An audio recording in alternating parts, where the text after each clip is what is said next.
Alright, I want to show you a really the quick and dirty method to making headlight lenses using a fiber optic strand.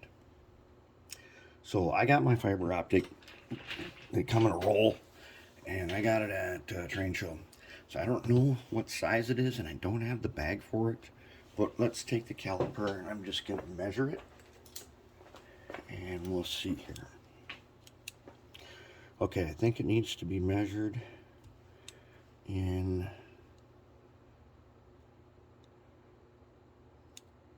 millimeters. Let's change that.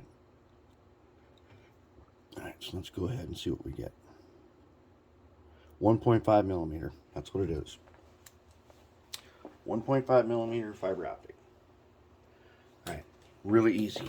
Heat up your soldering iron to it's basically up to about its top temperature.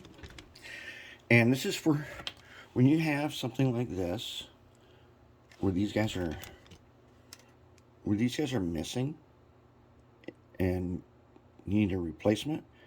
You don't want to go through and try to find the old acrylic ones that they come with. No, you want to take your strand like this and you want to hold it over your solder pencil.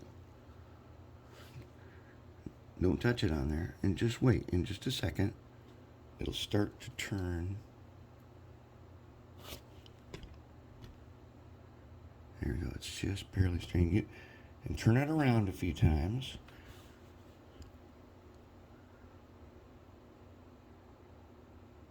It'll soften up and it will, okay, there we go. Starting to form a bulb.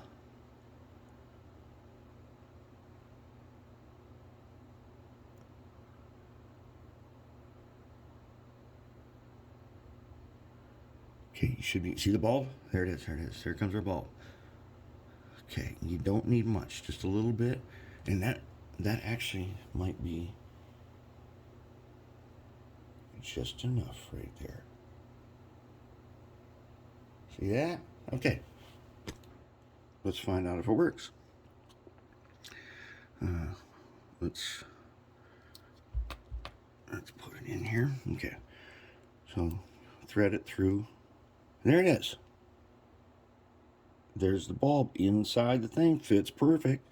Then I can go back here and I can flush cut it. Okay, and then when you put a light behind it, these things are super bright. If you saw my RS11 final reveal, did you see how bright that was? These things are really, really bright, and especially if you use these guys, these SMD lights, you can get really bright, and I like using yellow, because when I see trains, real ones, their lights always look kind of yellow to me. That's it. Fiber optic lights, lenses, good to go.